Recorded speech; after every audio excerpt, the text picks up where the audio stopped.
Zona de Análisis con Guillermo Velasco. Zona Internacional.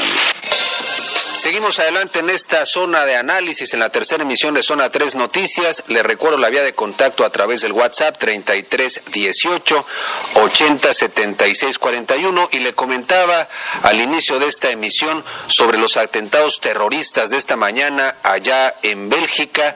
Hay más de 30 personas muertas, cerca de 200 heridos, luego de algunas detonaciones en el aeropuerto en Bruselas y en una estación del metro muy cercana a donde se asientan los poderes europeos.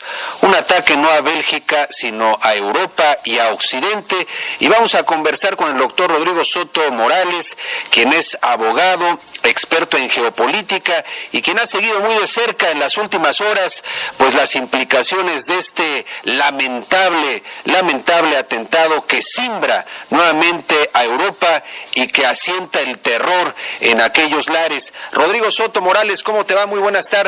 Muy buenas tardes, Guillermo, con el gusto de saludarte a ti y a todo tu auditorio. Muchas gracias por tomar esta llamada. Sabemos que ya son días para algunos de descanso, ya se ve que no es tu caso, estás con mucha actividad. Pero bueno, cuéntanos, tiene muchas lecturas pues esta lamentable noticia, este nuevo atentado terrorista.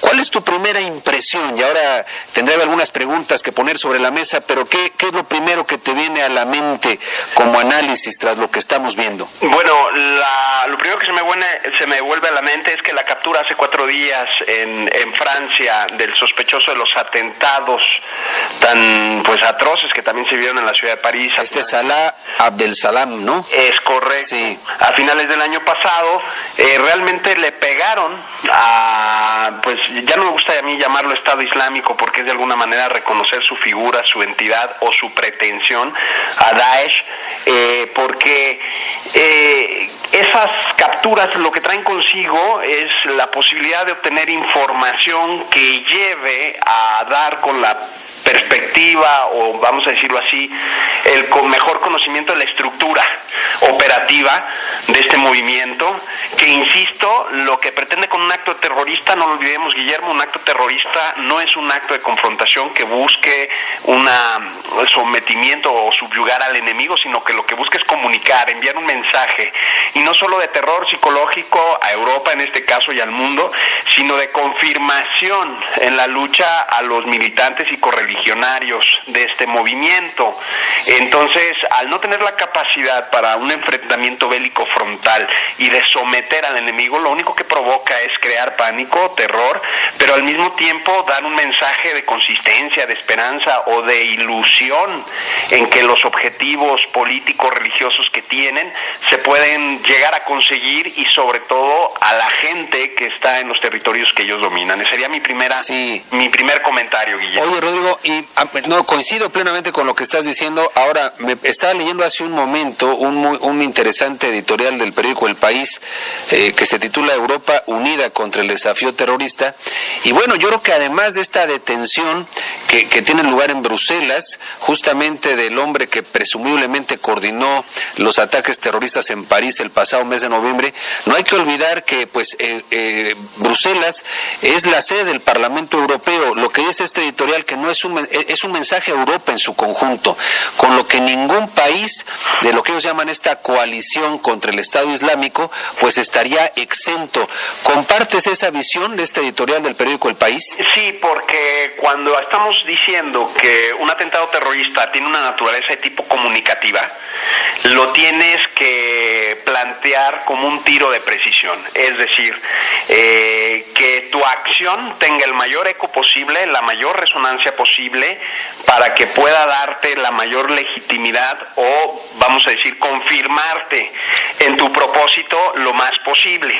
Entonces, Bruselas, los que hemos tenido la oportunidad de conocer la ciudad y estar por ahí en las instituciones europeas, efectivamente es un lugar de reunión de todos los diplomáticos y de todos los funcionarios europeos que conforman la Unión Europea. Entonces, efectivamente son, vamos a decir, víctimas, entre comillas, aunque afortunadamente en las instituciones europeas no haya tenido una repercusión de tipo lesiva, pero efectivamente padecen el caos, padecen el ambiente y la atmósfera de terror, y ese eco, de alguna manera, tiene resonancia ya no a nivel población civil, sino a nivel estados.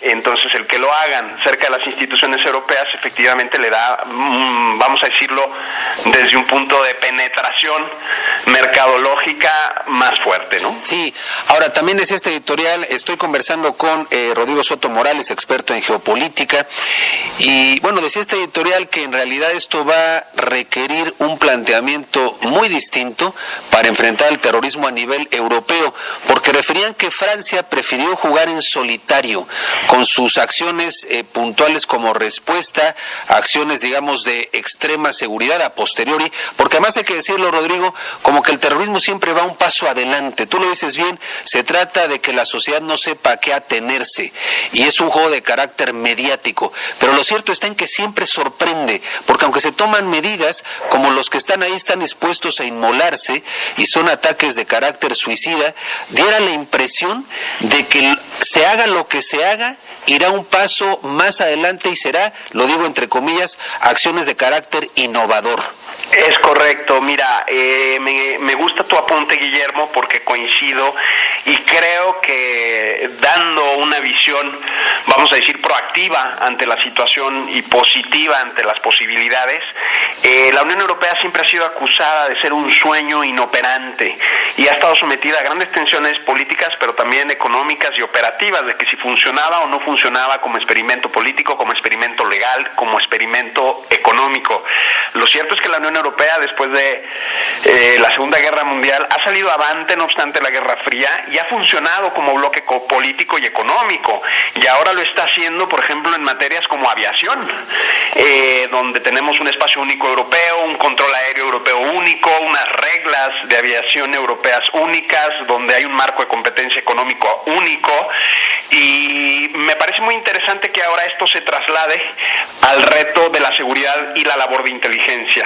Como tú sabes, la Unión Europea, si bien comparte instituciones y operaciones en estos ámbitos ya mencionados, desde el punto de vista de la seguridad siempre queda el tema de la soberanía, que cada quien es soberano y no obstante que tenemos una colaboración muy estrecha en muchos aspectos, el tema de la seguridad es soberano y entonces efectivamente esto va a representar un replanteamiento y explorar nuevos escenarios de colaboración en materia de inteligencia, seguridad y obviamente en materia de Fuerzas Armadas. Y esto puede ser a largo plazo positivo porque tiene un efecto geopolítico. Cuando el enemigo se identifica fuera del territorio europeo o de los países que conforman la Unión Europea, las energías y la creatividad y los recursos se concentran de manera conjunta, lo cual puede dar lugar a muchas nuevas posibilidades de operaciones conjuntas, a un nuevo nivel de cooperación, sobre todo en materia de inteligencia. La labor de inteligencia está tomando cada vez más una importancia que antes se le atribuía solamente al armamento, que solo se le atribuía al material de guerra, sí, o a capacidades logísticas. Ahora estamos hablando, por decirlo así, de hilvanar habilidades, no solo la capacidad de recolectar información y hacer cruces de datos, sino de hilvanar a las habilidades y las capacidades de cada uno de los estados en materia de seguridad nacional y ponerlas en juego como bloque, junto con las grandes potencias occidentales que no conforman la Unión Europea. En este sentido, Rusia, que tuvo una participación ya muy activa en Siria y que acaba de retirarse la semana pasada, y obviamente Estados Unidos, ¿no? Rodrigo, finalmente preguntarte, a lo mejor esto requería una mucho más amplia explicación, pero a ver si nos puedes hacer una breve síntesis. Estos grupos terroristas o esta agrupación terrorista, ¿realmente qué es lo que pretende? Porque estamos viendo ahí en ocasiones europeos, o sea, gente que ya nació en esos lugares, han estado ahí por generaciones, ya se ve que no asimilados a la cultura europea que representa las libertades, la globalidad, pero en el fondo estos ataques es cierto que en el corto plazo es sembrar el terror y que la gente no sepa a qué atenerse, pero ¿cuál es la pretensión final de todo esto? Mira, lo que yo leo entre líneas es que siempre que se enarbola con una justificación ideológica o religiosa un despliegue político, porque eso es lo que está haciendo Daesh, un despliegue político en la zona de Oriente Medio que está inestable como consecuencia no solo de la época de posguerra y de todo el desarrollo de creaciones de naciones después de la Primera Guerra Mundial y de la Segunda Guerra Mundial, como si damos un brevísimo repaso a la historia después de la caída del Imperio Turco Otomano, se puede entender perfectamente la situación de inestabilidad. Y con la última invasión y la fragmentación política, porque hay que recordar que los conflictos en Siria y en Irak, antes de naturaleza religiosa, son de tipo político. Entonces, yo diría, ¿qué se pretende? Poder político. Y justificando ese despliegue o imposición de un poder político en países donde las instituciones del Estado están ahorita muy débiles y la población está muy fragmentada y dividida, con una justificación religiosa ideológica que te legitima. Entonces, no es descartable que más allá de una pretensión de imponer un califato o un sistema político basado en las creencias y valores religiosas de una muy particular interpretación del Islam, hay que decirlo, para no meter en la misma bolsa a todos los que practican y profesan esa fe, en el fondo no descarto que haya intereses de cálculo económico, geopolítica de los países más fuertes de la región. Pues muy interesante, como siempre, Rodrigo Soto Morales.